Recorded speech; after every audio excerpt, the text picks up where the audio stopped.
You're streaming CBS News Bay Area. Hello, everybody, and thanks for joining us. I'm Max Darrow. Let's give you a look at our news headlines of the day.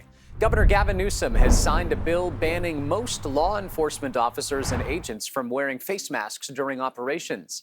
He signed the measure into law on Saturday in Los Angeles, which, of course, has seen a lot of ICE raids throughout the course of the year.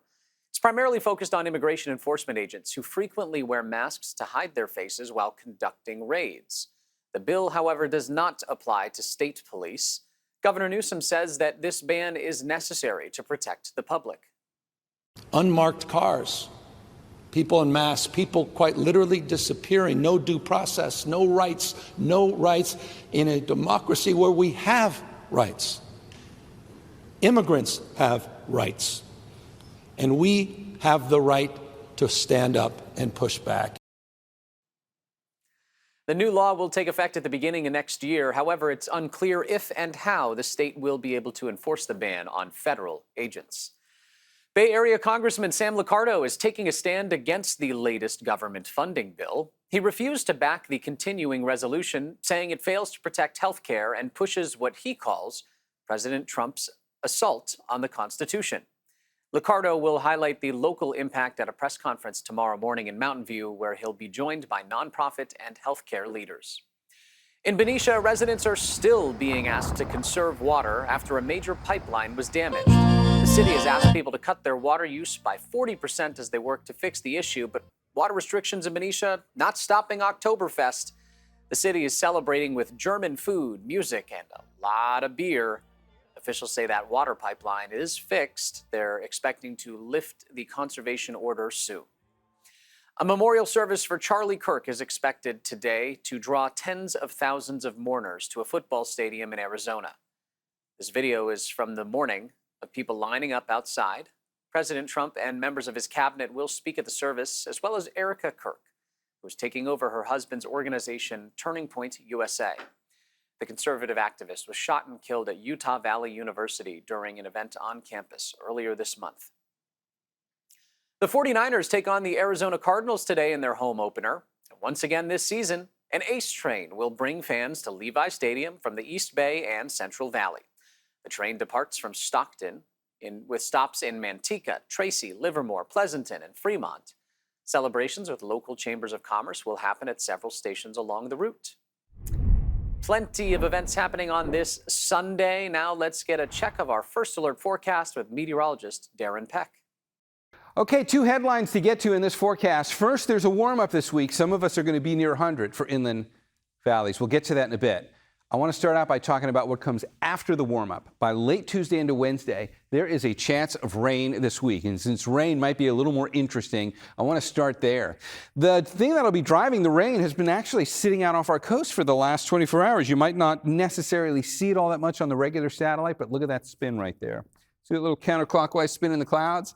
This area of low pressure has just been quietly lurking off the coast. That is going to deliver some rain by Tuesday night through Wednesday and into Thursday. California will get rain out of this. The question is, how much will we get here through the Bay Area? Take a look at the futurecast on this. You see the showers that seemingly pop up from the south and come our way from nowhere? And the time frame on that was Tuesday going into Wednesday. That rain, which seemed to come out of nowhere, is actually coming from that area of low pressure off the coast we were just looking at. Let's put some more detail on this. This was kind of like the wide view of how this would look using the virtual set. I want to give you some specifics in terms of timing for where things stand now in the forecast models. This gets us into Wednesday afternoon. At this point, perhaps one of the more likely time frames that we would see this. There's not going to be heavy rain. The totals aren't going to be big. It'll probably be more focused on the South Bay than the North Bay. And it could come in the form of an isolated mixed-in thunderstorm. Shouldn't be too many of those, but that will be possible in this.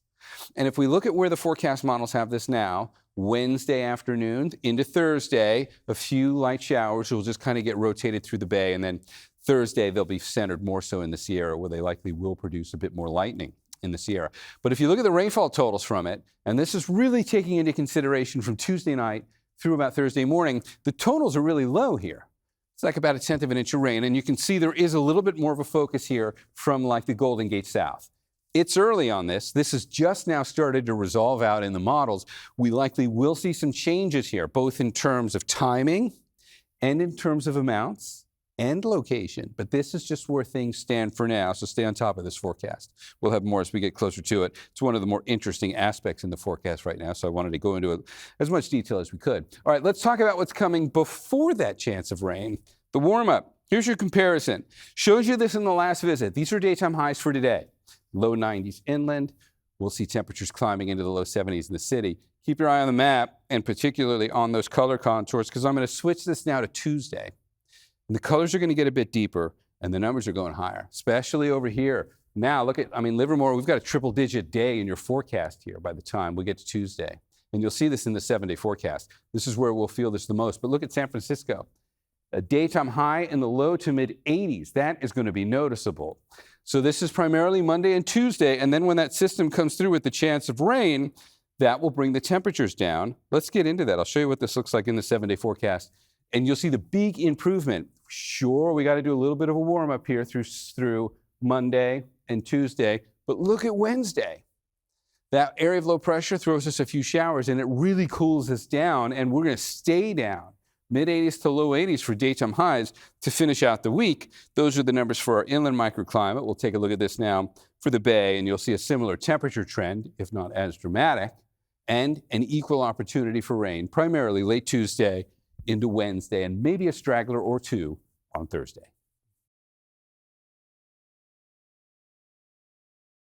It has now been 1 year since San Francisco kicked off a new strategy to revitalize downtown that involves a lot of parties. The so-called entertainment zones have brought some much-needed nightlife. The events started under former Mayor London Breed, and her successor, current Mayor Daniel Lurie, has really doubled down on this effort. So these events have shown to be incredibly beneficial for the businesses that are directly involved with the events. But what about for those in the surrounding areas? Inside Embark Wines on Front Street. See, the lights will light up. Adam Lovengood gets a splash of a New World White. There it is. It's a 1 ounce pour. 1 ounce for 1 year of business downtown. So we first started looking at the space about 18 months ago. And at that time, we weren't quite sure what was going to happen around here in terms of foot traffic. Adam and co-founder Richard knew the next block over of Front Street was supposedly going to be ground zero for a new strategy to get people downtown. The city's first ever so-called entertainment zone with a lineup of big neighborhood events. That certainly couldn't hurt, but would it help them a block away?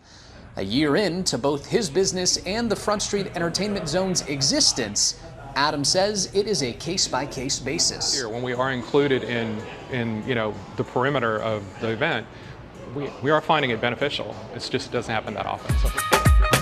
Bhangra and Beats is an example of a big win because it included his block of Front Streets between Clay and Sacramento. That was fantastic. That was actually, I believe, our best day. But the events that just keep to the block of front between California and Sacramento. I've gotten a little annoyed on occasion that, it seemed like there were so many people over here and no one in here, or maybe 1 or 2 people. The entertainment zone has proven to bring people to the area. According to the Downtown San Francisco Partnership, 36,500 people across 15 events in its first year. We're really repositioning how people use and think about downtown San Francisco. Melissa Buckminster says Oktoberfest is one of the premier events that drives spending. She points to Schroeder's as an example. Schroeder's always makes the most on Oktoberfest that they make throughout the year. And last year specifically was twice the amount that they had made on Oktoberfest the year before. Doubling down on entertainment zones, activations, and nightlife are a major part of the city's bet on revitalizing downtown. Mayor Daniel Lurie says this part of the strategy is paying off. The first Thursdays, especially those downtown, we see companies coming back 5 days a week. Some are coming back 4 days a week, and they have told me that one of the reasons why is they actually now have events to point their workers to.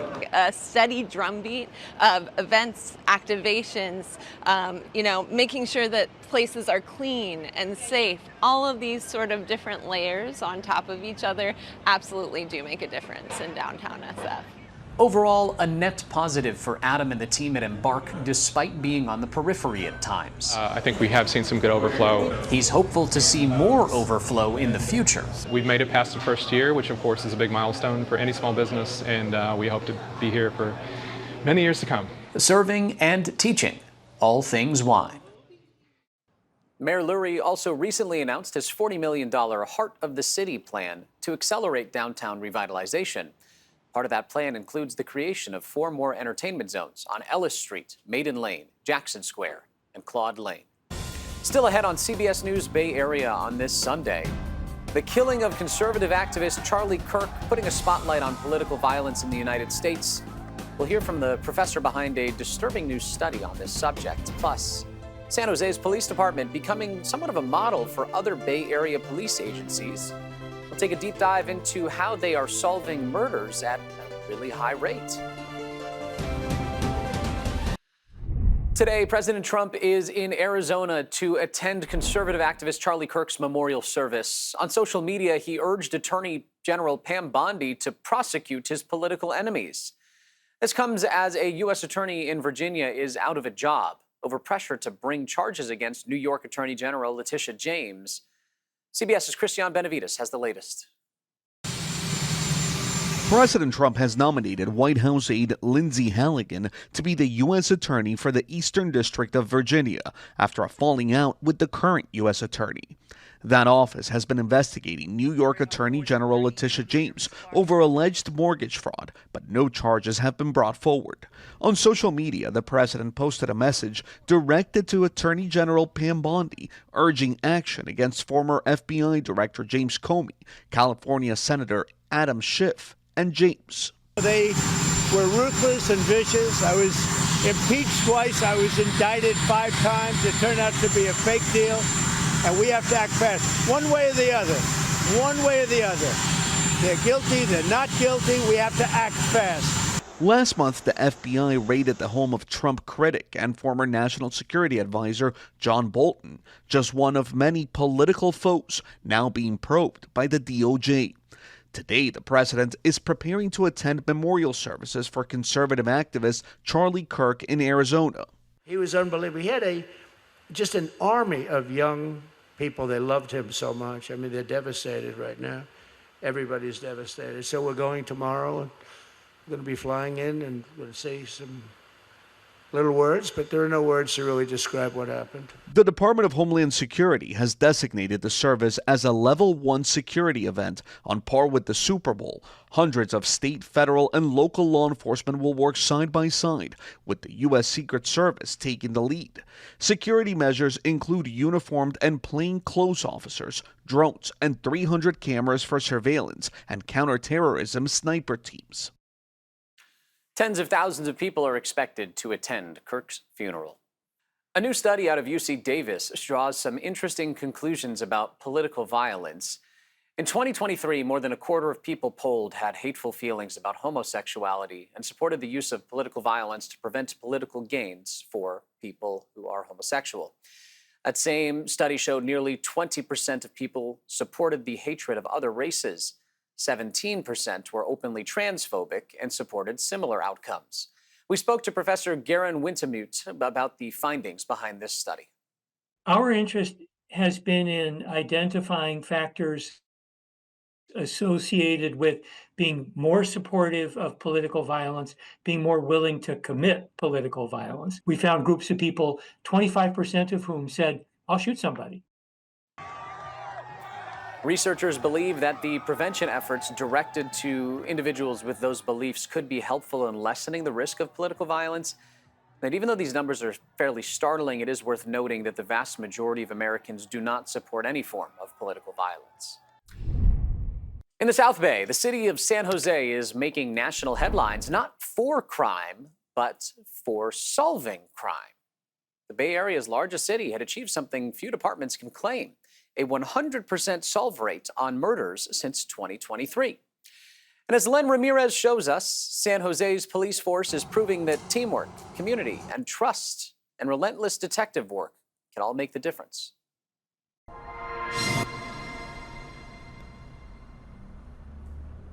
In a city of more than 1 million people, San Jose's homicide detectives are solving every murder that happens here, a practically unheard of 100% clearance rate over the past 3 years. San Jose is a large city, but it's a close-knit community.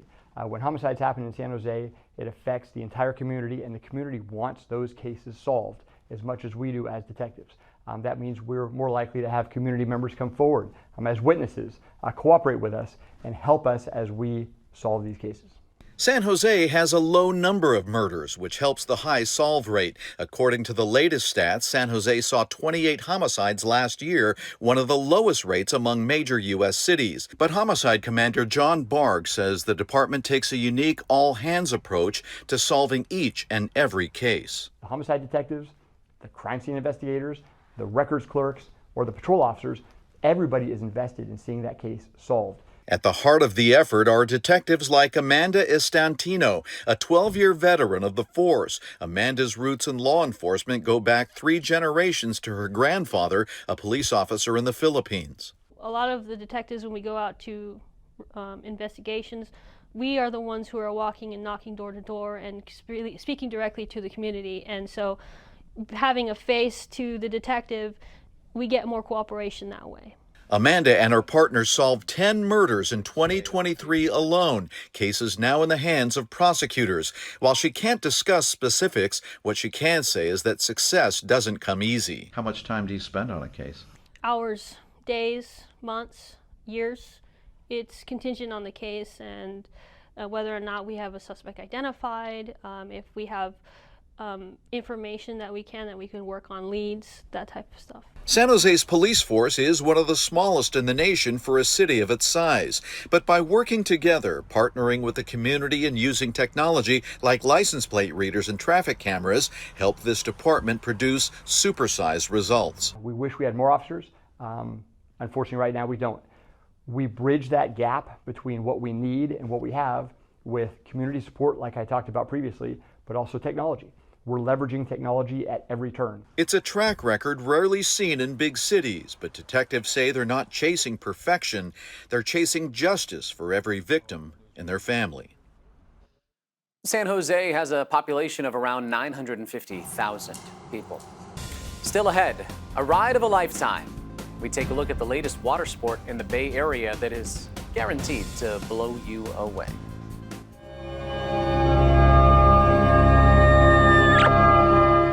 Riding the wind is an exhilarating experience for Bay Area kiteboarders. Itai Hod spent a day on the bay with the man sharing his passion with others.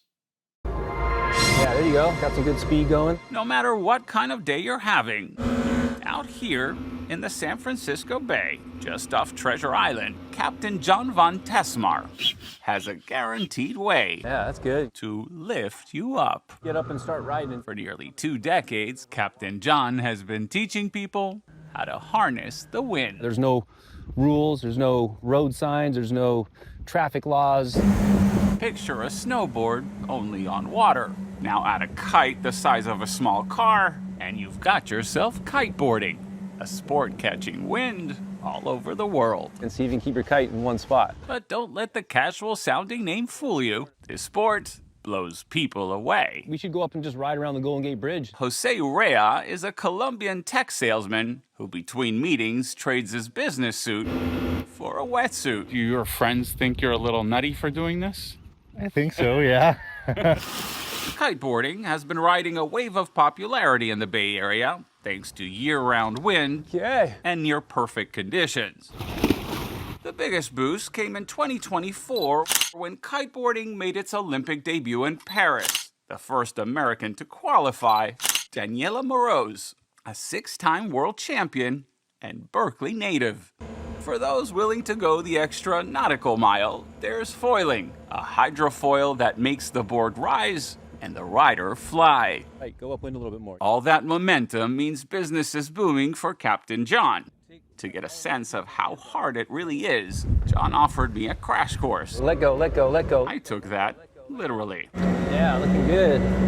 As for Jose, kiteboarding is more than just a ride. This is a nice opportunity to be present and anchor in this moment. I got the board. Because out here in the San Francisco Bay, good, yeah, man. The surest way to feel anchored is to get on board.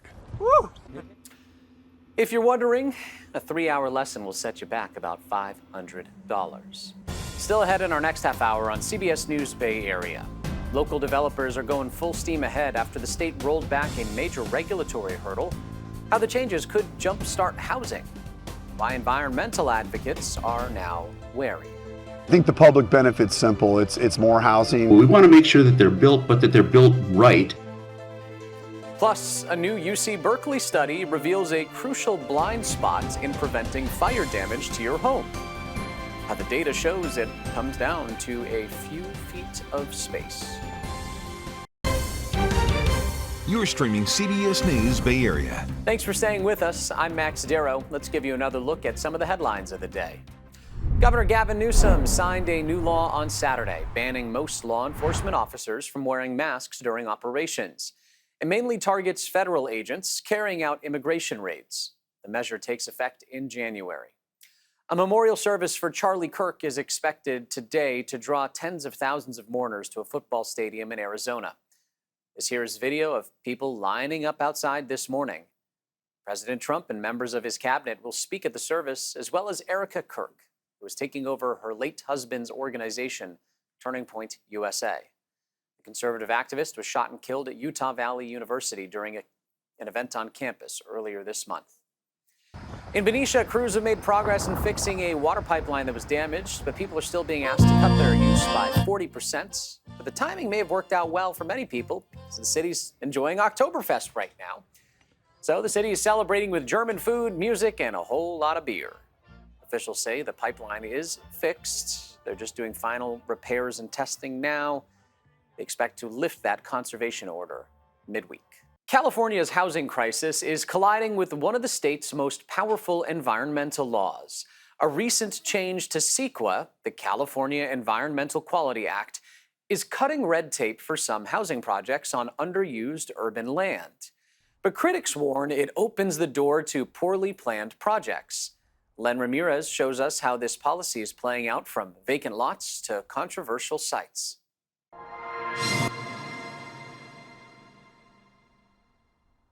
This is a project with 65 units being proposed that's going to attach onto the existing condominium project here. On a vacant lot just off light rail in San Jose, on what is now just dirt and weeds, Michael Van Every sees possibilities. I think the public benefit's simple. It's more housing. And now, thanks to a recent change to California's Environmental Quality Act, known as CEQA, housing projects like this on infill lots under 20 acres no longer have to go through full environmental review.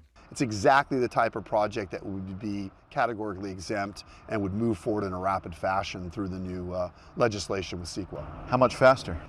I'd say probably as fast as anywhere from 3 to 6 months. CEQA was created in 1970 to protect California's environment from reckless development, but over time, critics say it became a tool used to delay or even block new projects entirely. Supporters of the change say it brings balance and speeds up housing in places where it already makes sense, like underused lots in the middle of cities. It doesn't have any, critical habitat that would affect wetlands or, any types of species that would be endangered. In this San Jose neighborhood, one resident said recent homeless encampments show how urgent the need is for more housing. There is a housing problem. I mean, in my own neighborhood, I see, RVs parked. I think it should be done on a case-by-case basis. I mean, there are some areas that definitely do need to have more review for the environment. And that's where the tension still lies, between the need for housing and the need for environmental safeguards.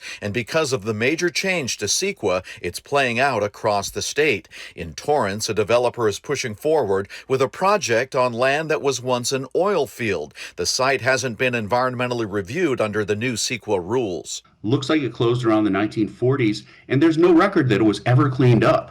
And the developer said, hey, there's this new law. We don't have to do CEQA review at all. Richard Drury is an Oakland environmental attorney calling for the project to be reviewed. We don't want to stop projects through CEQA. We want to make sure that they're built, but that they're built right in a way that protects the environment and human health. Back in San Jose, Michael's project is not facing environmental challenges, and earlier phases, part of a 3-parcel transit village at Tamian Station, already went through CEQA. Together, they'll bring 450 units of affordable and market-rate housing, all in a stylish, community-focused design. I think what this does is just brings into balance economic development, clarity and certainty for economic development, while also making sure that we're keeping our environment, in first position.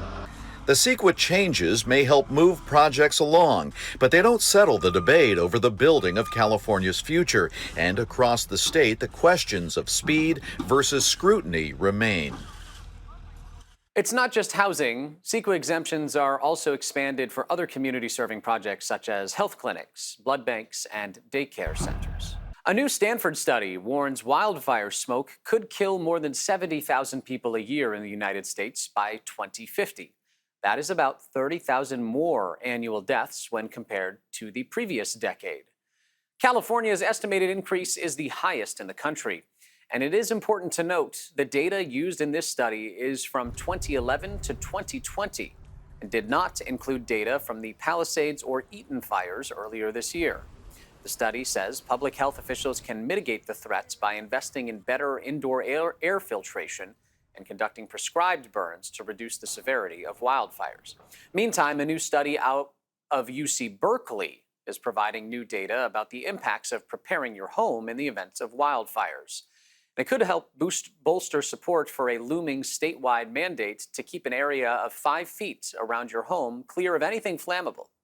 Kenny Choi takes a deeper dive into the data and some of the key takeaways for homeowners.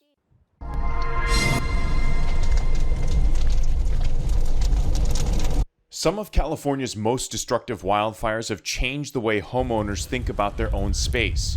Anita Brock and her husband are among them. We realize that, we're here and we're not immune to those same dangers. As you can see, this type of area here, if the embers do land here, they're not going to catch a light on any dead leaves or anything like that. A new UC Berkeley study cites between 2013 and 2018, California wildfires damaged or destroyed approximately 47,000 structures and killed 189 people. All of the big fires we've had in California have really raised awareness about the risks involved. Anita and Steve live on a steep hill in a heavily wooded area in Larkspur with tight, windy roads. They've cleared space and shrubs around their homes and replaced potential fuel loads with gravel. We do everything that we can to mitigate the risks that are all around us. All that mitigation work is the central focus of Michael Goldner's new study at the UC Berkeley Fire Research Lab. It's finally putting some quantitative data to show that the investments we're making are actually going to have a payout. The first of its kind study combined wildfire simulation tools with CAL FIRE's damage inspection data from 5 of the state's most destructive fires before 2022. The model showed home hardening and defensible space together can double the number of homes and other structures that survive a blaze. We also see a really strong signal in what you do around the house. So that zone 0 and that 5 feet was surprisingly a pretty strong signal, and it makes sense. Simply clearing a 5-foot perimeter of homes, the subject of California's controversial proposed Zone 0 regulations, can reduce structure loss by 17%. For Anita and Steve, who had once lost their home insurance, part of this ongoing effort is to keep their coverage. All of the efforts to mitigate, I think, or not mitigate, are going to be directly related to the future of being able to insure homes. The study also emphasizes the need for a community-wide mitigation strategy. I do think that maintaining defensible space is one of the best ways that you can keep yourself and your family and your neighbors safe. A few small steps by homeowners living in a California reality and the threat of larger and more destructive wildfires. Fire officials say there are grants and assistance available for cash-strapped homeowners to take advantage of. They're all through local fire-safe councils and fire-wise community groups. Coming up next, scientists are collecting dirt from burn scars to try to unearth some answers. We're collecting data over more than the top meter of the soil. What they're hoping to learn about soil and climate change.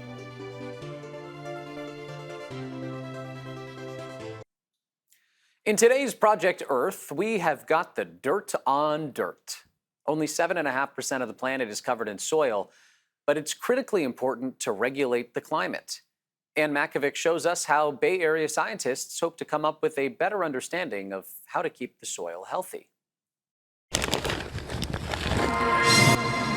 About 200 miles north of San Francisco in the Sierra Nevada foothills, scientists are digging into a pretty hot issue. Soil is really a source of life. Dr. Jackie Pena is a civil and environmental engineer at UC Davis. She's also a scientist at Lawrence Berkeley National Laboratory. We still need to go a little bit deeper. Pena and her team are carefully collecting layers of dirt at the Big Chico Creek Ecological Reserve.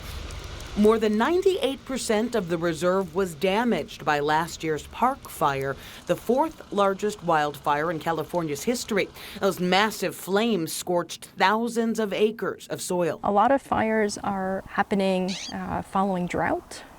And so the recovery is going to be happening under drier conditions. We're interested in understanding how the soil microorganisms and plants are going to regenerate. As the planet warms, the rising temperatures will do more than just increase the risk for extreme wildfires. The changing climate may also fundamentally alter soil, and not just near the surface. We're collecting data over more than the top meter of the soil. Near the Point Reyes National Seashore, the scientists are simulating a warmer planet. It really does take a lot of careful planning and time to get all the sensors in the ground. To start, they've installed aluminum pipes 7 feet deep. Some contain heating devices to warm up the soil and whatever's in it. There is a universe below our feet of microorganisms, bacteria, and fungi. Soils on Earth represent a huge reservoir of carbon. Jeremy Snyder is with the Berkeley lab. With rising temperatures, the microbes in the soil become more active and consume the buried carbon at a faster rate. That creates another problem. They are turning that carbon from a solid, kind of stored away, buried form back into carbon dioxide that goes into the atmosphere. Different sensors and probes will measure the temperature of the soil, its moisture, and the carbon dioxide rising out of it. Here's our solar panel. A solar panel helps to power the experiment. The temperature data is automatically recorded. Every 15 minutes. The team will also collect soil samples to analyze. We know so little about what happens in the soil below the ground. The hope to better prepare a warming world for the future. One of the many friends that we have out here. A future for all. For more Project Earth stories just like this one, head to our website, kpix.com.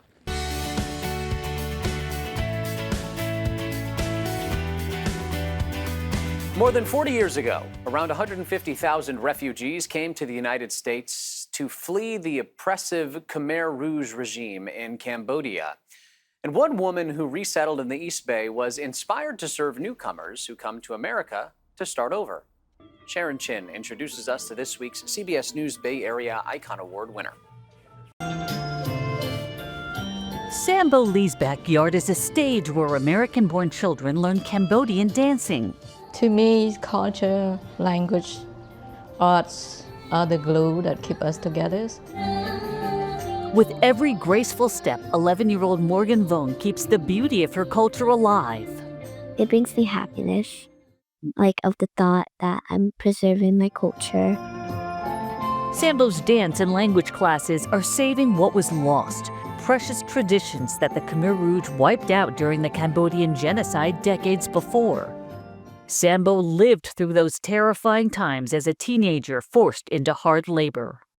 I witnessed a lot of traumas along the way, burned buildings, dead bodies around the roads. She lost 12 out of 17 relatives, including her aunt. One night, they pick her up, and she's gone. And I can't even cry, because if I dare to cry or express my feeling, I might be taken away. Sambo details in her book how she stayed alive by staying silent.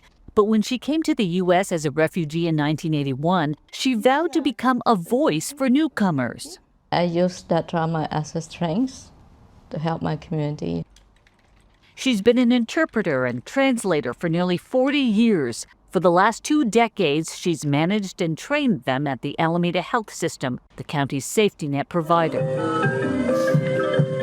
She's chaired the annual Khmer New Year event in Oakland for 15 years.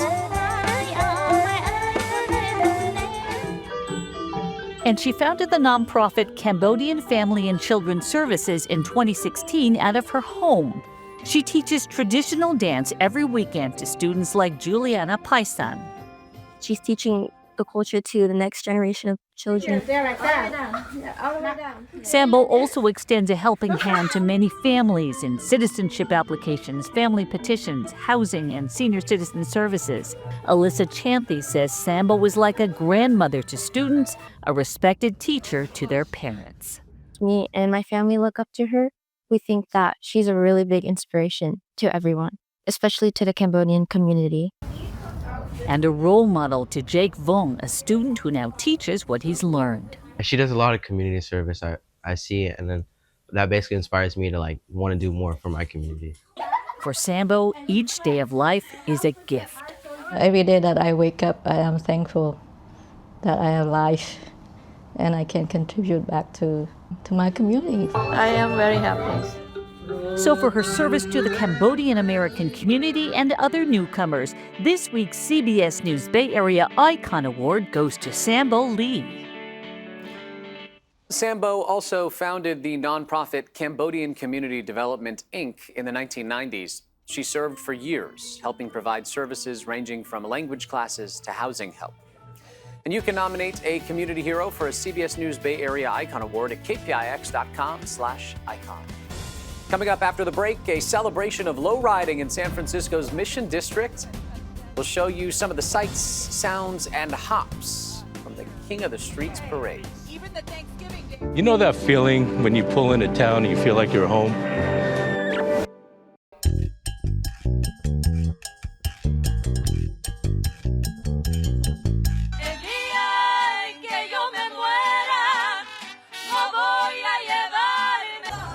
Between the music and the lowriders, it was a celebration in the Mission District. Lowriders cruised through the Mission District for the King of the Streets parade this weekend. KPIX partnered with organizers to make it the first ever lowrider parade to be televised from start to finish. Ann Makovic brings us to the heart of the celebration.